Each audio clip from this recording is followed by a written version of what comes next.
So what is happening to the stock market and cryptocurrency? So the S&P 500, which is widely considered to be one of the main benchmarks for the US stock market performance, has declined 13.3% through April, which is the steepest 4-month drop to start any year since 1939. And it is approaching the 20% threshold that some investors would consider confirmation of a bear market that's ahead.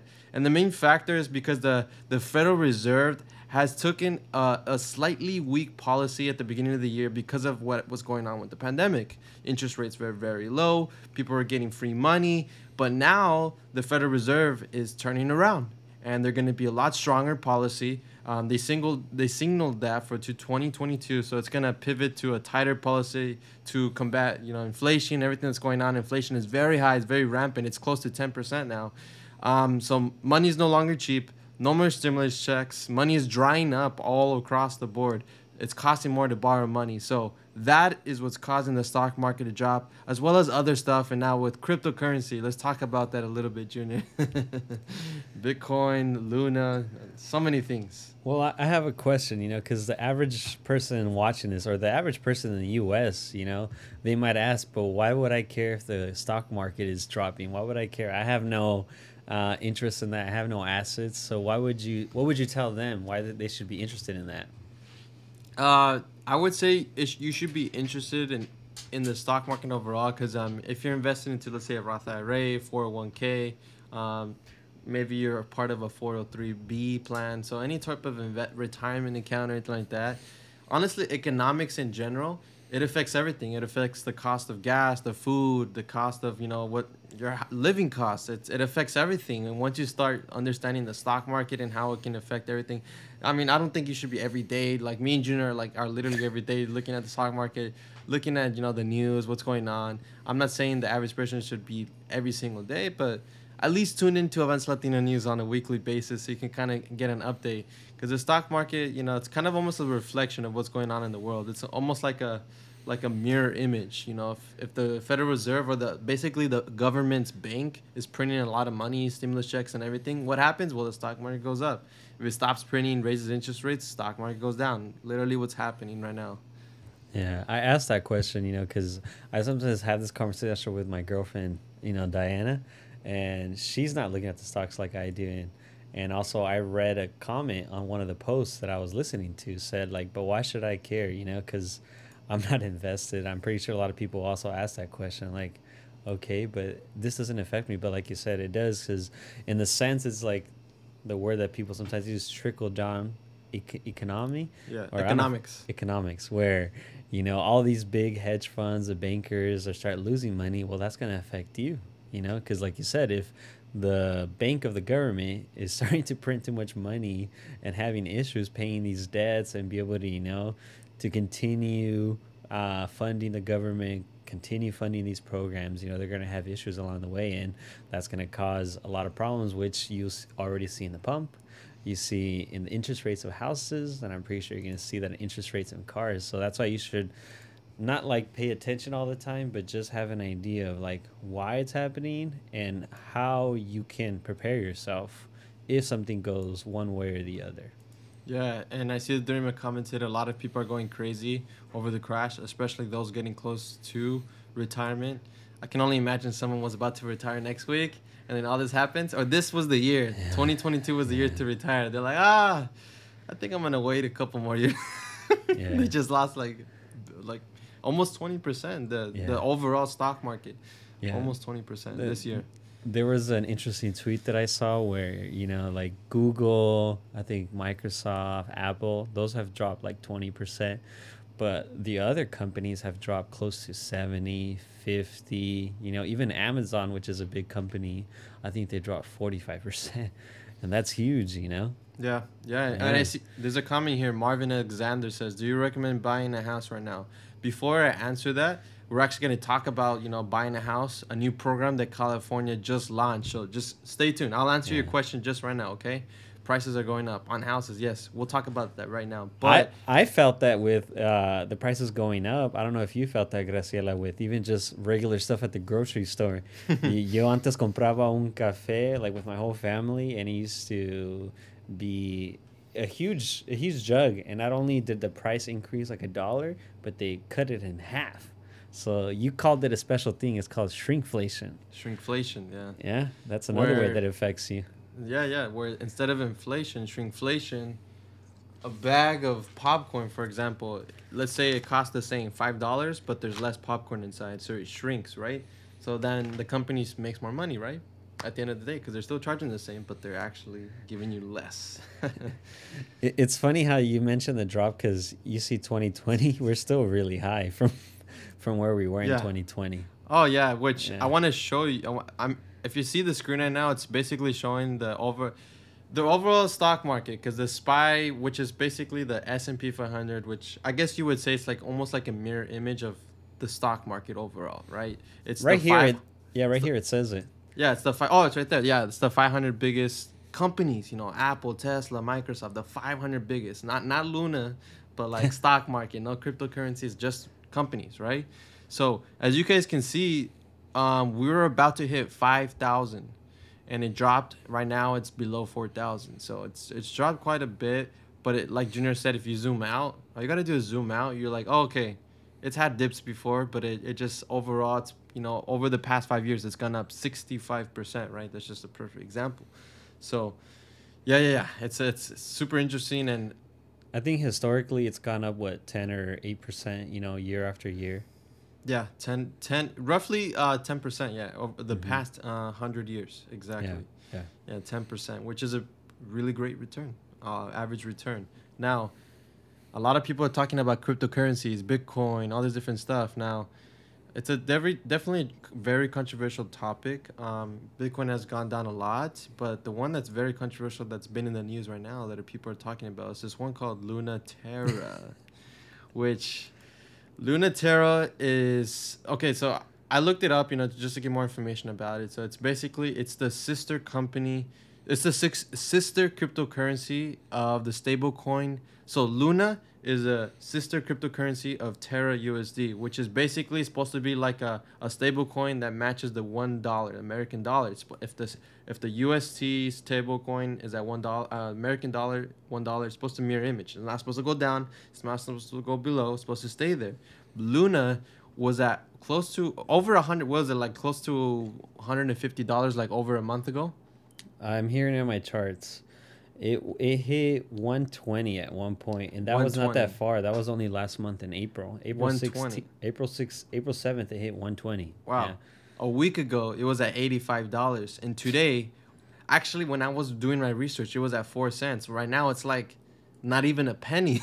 So it's like there was a huge dip that happened yesterday, and people bought into that dip. But the problem was the dip kept dipping. So even if you would have invested last night, after it dropped almost 100%, you almost lost all of that money too, which is just crazy. There's a whole story. There's a whole, like, how would you call it? There's a theory behind what really happened. I mean, honestly, no one really knows. But there's a lot of theories what could have happened. But it's just, my, I guess, advice with cryptocurrencies and everything is just be careful. There's a lot of cryptocurrencies out there, and a lot of good ones, a lot of, hype, and a lot of scams, and a lot of, volatility. It's very important that you know what you're getting yourself into. Yeah, and I wanted to show this chart because I think this one shows it like even more, because back in 2021, it was climbing and people, overall, what it was trying to do was a good thing. It's not like a scam or anything. Yeah. But what happened is like they didn't have enough supply and liquidity, and this is a perfect result of what happens, and it just dropped. It dropped in a matter of like 2 days. It went from at the top here, I think $85 and zero.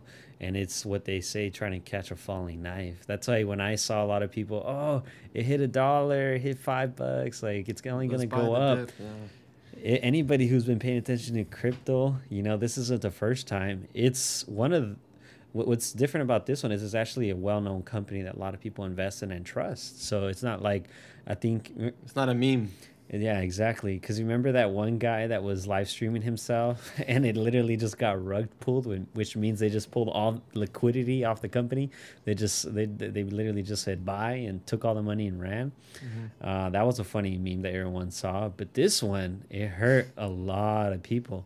And that's why it caused also not only this one to crash, but also Bitcoin, because Terra Luna is tied to Bitcoin. So having to fill up all these orders of people trying to sell or vice versa, bet against it, which, how do you call it? Shorting. Shorting the position. They were having issues and Bitcoin was just also getting affected. And I think that's why you saw the previous post that you showed where Bitcoin dropped to 28,000. Yep. 25, but it's up now. It hit 25? I didn't even know that. Yeah, it hit 25. Wow. No, don't buy the dip on these. Don't buy the dip on this one. No. Too many people bought the dip and they got screwed over. Yeah, there's even like this famous YouTuber. I follow him on Twitter. He bought the dip and he's very wealthy. He put 2.8 million. 2.8 million when it was $1. He was all like, this is going to bounce, because it was bouncing. I remember we were sitting in the room and it would hit $5 in gold with 38, and all this stuff. Well, he bought when it was $1, 2.8 million. And literally less than an hour, it went all the way to $1,000.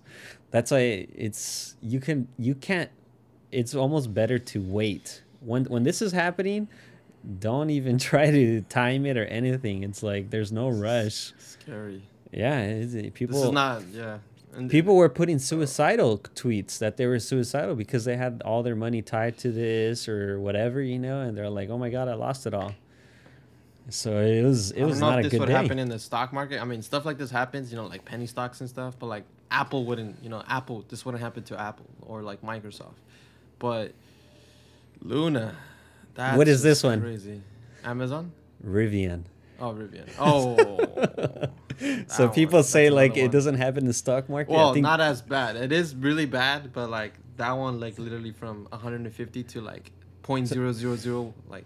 I think it took since the start of this year it started dropping, but it does also happen in yeah. It does happen. People who bought here in an IPO when it started Rivian, it's like 173 and right now it's only worth 24, so that's horrible. Yeah, it's crazy, man. It's very interesting what's going on. That's why for me, like in my opinion, I'd rather do an ETF, the S&P 500, just track the overall market, because trying to time this and trying to pay attention to what the company is doing, it's so hard for the average person. Like if you're an average person that has a job, maybe even two jobs, has kids and all these other responsibilities, it's almost better, hey, an ETF. It's basically, explain what an ETF is, Josh. It's a the word comes out of my mind, but it's basically like you get a basket full of stocks, Apple, Microsoft, all these different stocks, and you put it into one basket. So you got all these different stocks, you put it into one basket, and you're buying into that. So instead of putting $100 in one stock, you put $100 into one stock, you put $1 into 100 stocks. You get the difference? Instead of trying to buy one stock and time the market, you have access to hundreds. Sometimes even some ETFs have thousands, 3,000, 500 of the largest, etc. So I had something trade. I don't know why it just came out of my mind for a second, but it's a safer, because like Joshua said, it's a basket of all these companies. You don't have to bet just on one company. It's almost like someone that does this for a living, buys shares of all these companies and does all the hard work for you, and all you got to do is just dollar cost average into this, and you kind of forget it, because at the end of the day, if one drops, you have all the other companies as well that they're part of this basket. So you're not going to get the rewards as quickly, because sometimes these companies can shoot up fast, but they also won't drop, which people forget. Companies do drop in value. Or if one stock drops, it doesn't matter because everything else is up. So it's like it kind of balances itself out. It's an exchange traded fund. That's what it is. Yeah. But yeah, it's the more you guys know. And now I know that Marvin Alexander asked the question, do you recommend buying a house right now? Let's talk about that. Whose house is this? That's a beautiful house. I looked up on Google California home, and that's what came up, and that looks beautiful. That's a beautiful house. This is a good comment that Rima says. Very important to know your risk tolerance. Don't invest what you're savings. Not willing to lose. Don't invest your savings or your full check that you got. Or your rent. What's supposed to go to your rent or whatever. 10% or whatever you're willing to lose, Yeah, that's definitely very important. Very, very important. Now, Briefly, I wanted to talk about this new program that California is launching. It's So California has just launched a new program to help first-time homebuyers with down payment assistance. It's called the California's Forgivable Equity Builder Loan, and the program allows qualified first-time homebuyers to borrow up to 10% of a home's purchase price. So if a home's $100,000, you can borrow up to 10,000. If it's 500,000, you could borrow up to 50,000. Now, if you live in a home for up to 5 years, the loan gets forgiven. You don't have to pay any of it back. You pay no interest, and the whole point of this program is to build equity and to provide families a way for them to build wealth. Now, you can use this program in single family homes, one units, condominiums, manufactured homes, which are mobile homes, so many different ways. It's not just a regular home. So it's a great program. And if you want to learn more, you got to visit the California website where it talks more about it, which we'll put it in the comment section below. But going back to Alexander's question, Marvin Alexander, is right now a good time to buy a home? You know, honestly, the best answer to that is number one is talk with a loan officer first. Make sure that you're qualified to buy a home, because if it's the right time to buy a home but you're not ready, then unless you're ready, then right. That's number one. Talk with your loan officer to see, okay, how's my credit? How's my debt to income ratio? Meaning, if you have a car loan payment, if you have two car loan payments, every car loan payment that you have, depending on how much you're paying, could literally mean 50 to 100, even more, thousands of dollars that you don't qualify for a home. So let's just say you have three car payments, and that equals to $100,000 of house that you can't qualify because you have that payment every single month. Or credit card bills, whatever it is, the less debt you have is the better when you want to buy a house. That way you're approved for more home. Because if you're in California, a $400,000 house it's nearly impossible, at least in LA County and Orange County. You got to move Inland Empire, which we'll talk more about that in a bit. But it's all case to case. So when you ask the question, is right now a good time to buy a house? Are you ready to buy a house? Is there a good deal out there? Can you get it within your price range? Can you afford the payment and still save money and pay your other bills? It all depends on you at the end of the day. If you can get a good interest rate, which interest rates have gone up. Last year or earlier this year, they were closer to 3 to 4%. Now they're past 5%. Higher interest rates means less people are going to buy houses, so the prices might go down a little. But houses prices have just gone up so much that I just don't know what's going to happen. And like anyone in the world would say, you know, is there going to be a housing crash? Is there going to be a real estate crash? I mean, no one really knows at the end of the day. It could happen, couldn't happen. And at the end of the day, though, one thing that something always, I forgot who said this, but someone's always going to need a home. So even if the real estate market does crash, it'll go back up, right? It would go back up because someone's always going to need a home, just like it has from the very beginning. My neighbors, they already, the husband passed away. They bought their house for $50,000. They sold for $750,000. They bought it like 40, 50 years ago, right? There might have been dips. 2008 crisis. They lived through the 2008 crisis, and look, they're just fine. They were able to sell their house more than 10 times that they bought it for, right? Now, according to the market crash, do you recommend buying a home? If there is a market crash, you're going to need really good credit. The more cash that you have is better, because if there's a market crash, a lot of people that are lending, they're going to be super strict in who they approve homes. You're going to have like excellent credit, not just good credit. Interest rates are probably going to be higher, so you got to be willing to, you know, you might need you might pay a little bit more upfront right now in regards to the interest rates. There's going to be super strict, so if you can pay off your debts, if you can be cash heavy. So if there is a crash, I'm not saying there is going to be one, there isn't. I'm not a real estate expert, but if that does happen, they're going to be super strict. So they're going to want to make sure the people that do buy the homes during that time, they're super qualified, they have cash or a big down payment. I mean, there's going to be some people that are literally going to come in and buy a whole house cash. Those are the ones that are going to literally, you know, that's what happened in 2008. A lot of people bought houses cash. But yeah, were you going to say something, Junior?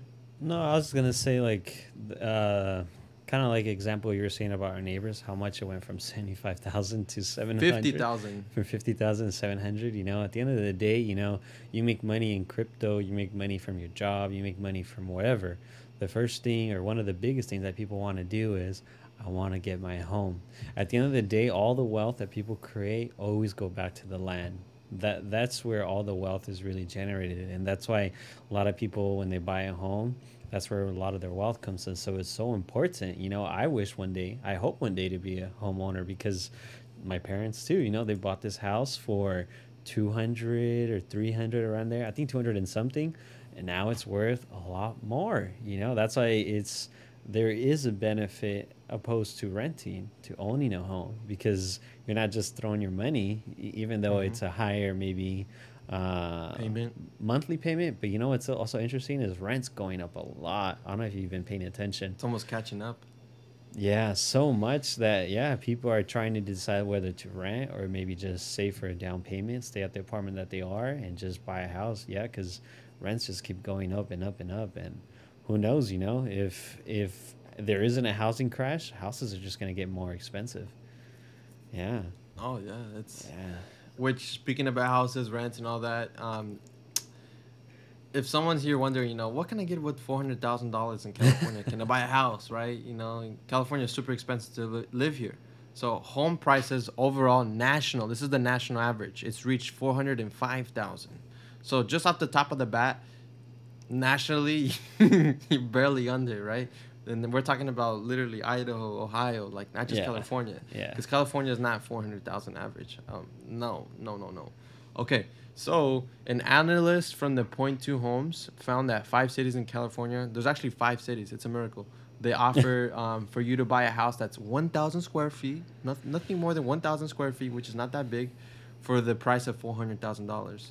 And that's Bakersfield, Fresno, Stockton, Sacramento, and Riverside. Now, what do all those 5 cities have in common?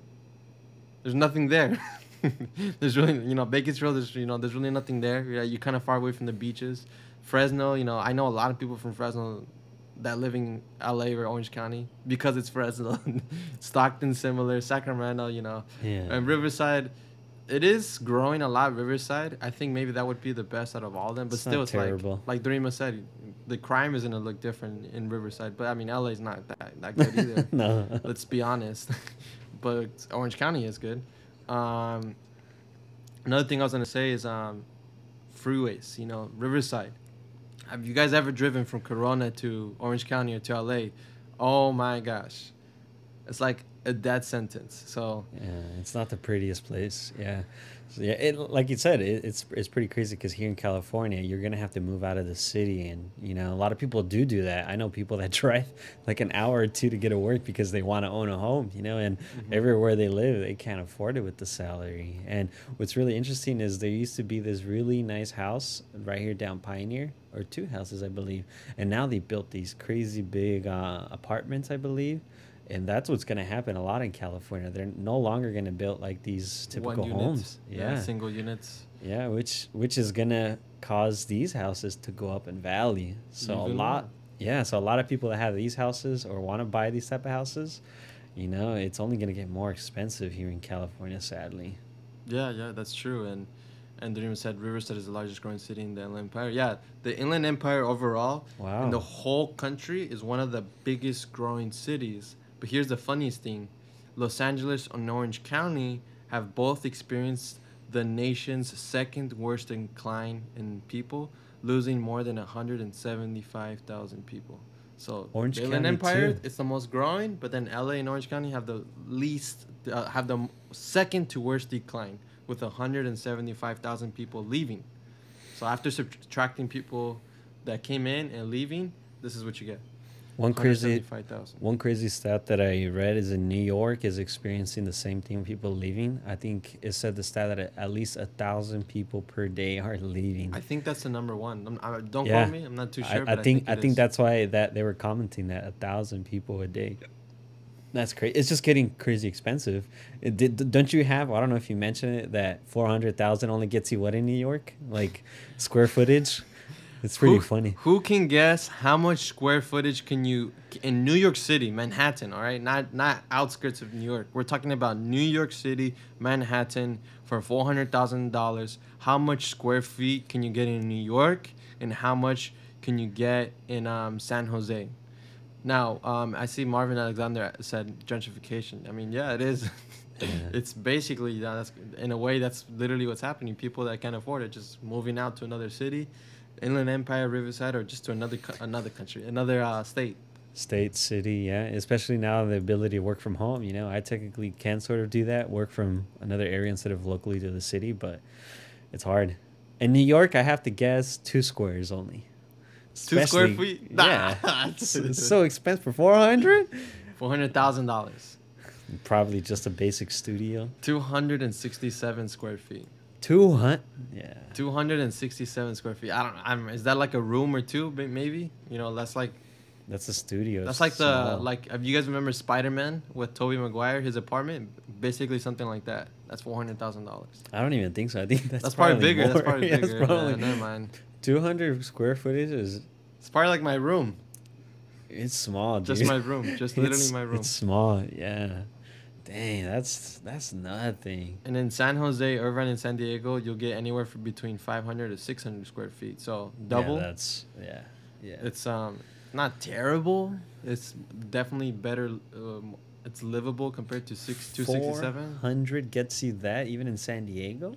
500 to 600 square feet. That's what it says according to this. Wow. To these. It's gotten crazy expensive. Wow. 2.2 homes. Yeah, definitely expensive. Very, very expensive. Now, you watch this. We just talked about the stock market. You know, stuff that's going on in the stock market. You know, the real estate and everything. And you're probably like, oh man, you know, I don't make enough to afford a house. I can't even afford to invest. You know, what should I do? What can I do? Well, trade schools, as of this year, have seen a student boom for offering careers within a grasp. You can get them really easily. So what do I mean by this? So with the number of U.S. jobs opening rising to 11.5 million at the end of March, trade schools are finding a growing demand for the low-cost, super low commitment programs that produce big payouts. You get paid a lot. So student enrollment in things like agriculture, construction, transportation, schools have increased up to 40%, according to new data from the National Student Clearinghouses. And what is the biggest reason why? Two things. Because these programs on average cost $16,000 compared to a traditional 4-year college degree that costs $100,000. I mean, like, come on. And second thing, you're going to get paid a lot more. The second thing is because you're going to get paid either similar to a college degree or a lot more than a college degree without needing 4 years of school or on average $100,000 in student loan debt. So pretty interesting what's going on with with trades and not just trades. What's a trade school? A trade school. So some jobs. Let me tell you guys some jobs that you can apply, that you can do at a trade school. And what's the salaries in LA? So some trades are like just like these pictures show. You got a power plant operator, which is on the bottom left. On the top of that, it's like a construction manager, or like a supervisor. Construction site manager, supervisor, etc. On the top right, that's a elevator installer / repairer, and then on the top bottom right is a lineman. Now, so what are their salaries? For a power plant operator, you're talking $99,000 average salary, so $100,000, and it can go up to $130,000. For the elevator installer, $85,000, it can go up to $105,000. For the lineman, $94,000, and it can go over $100,000. This is the average, guys, so it can go more than this. So on average, you're talking about closer to $100,000.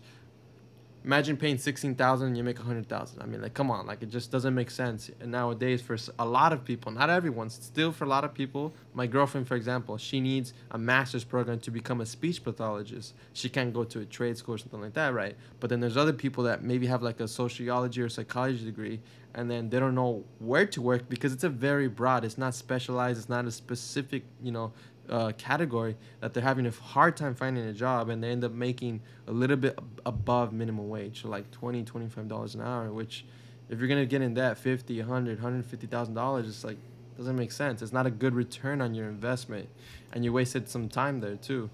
Yeah, I found it really interesting because this week when we had the workshop at the Montebello High School, a couple of kids were asking me, "Oh, I never really heard of trade school."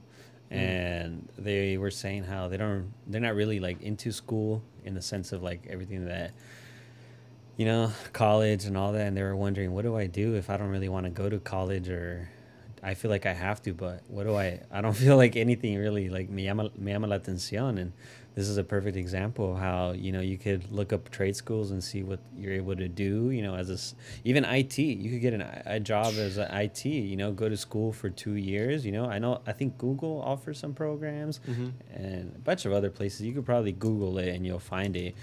And there's even one called the Google Home Advisor. I've seen videos about it where you make like $25 and $25 to $35 an hour or something like that.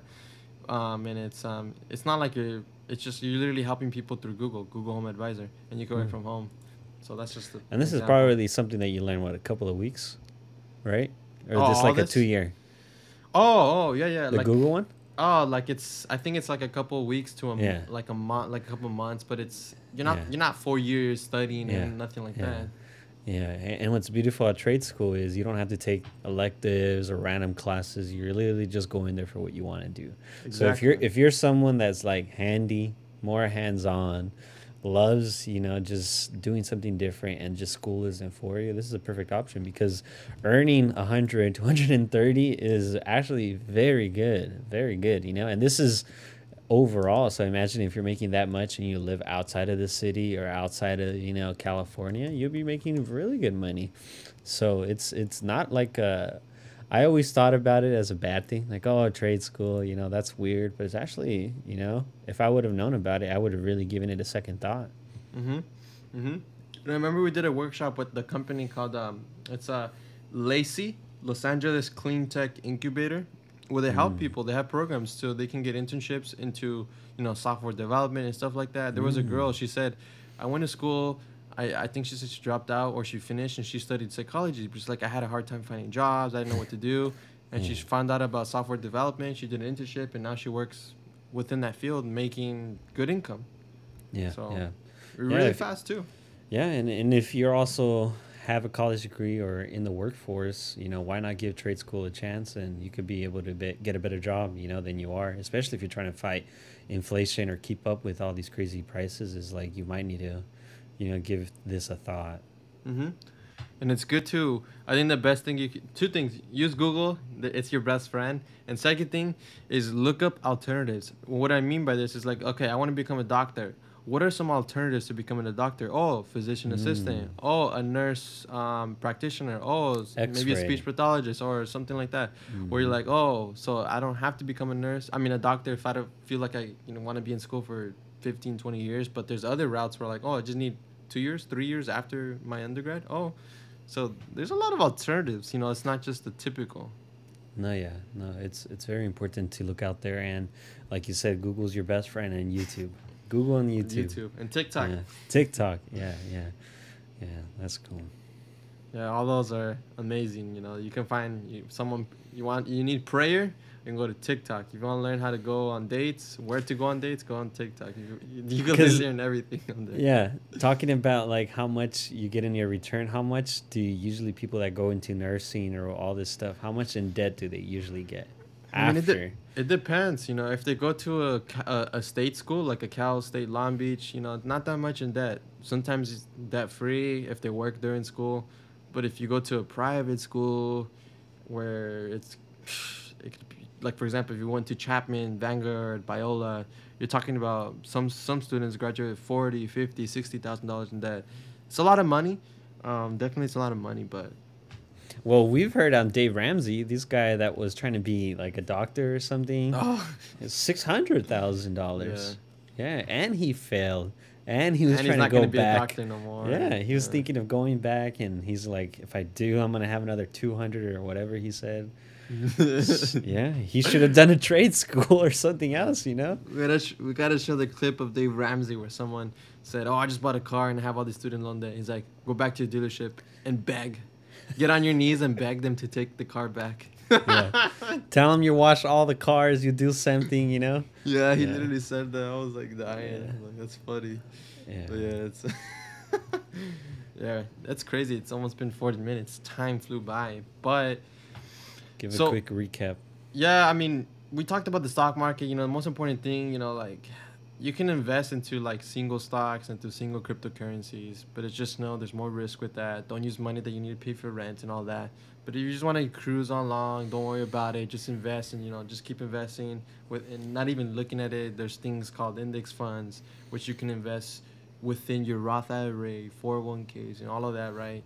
And also, if you're young, kind of like how we were saying, you're not investing for the next 2 years, but more like decades, 10, 20, 30 years. Yeah, yeah. It's like, get any chart of the not the crypto, but any chart of like the S&P and be like, oh, it just has up and up and up and up and up. So Overall.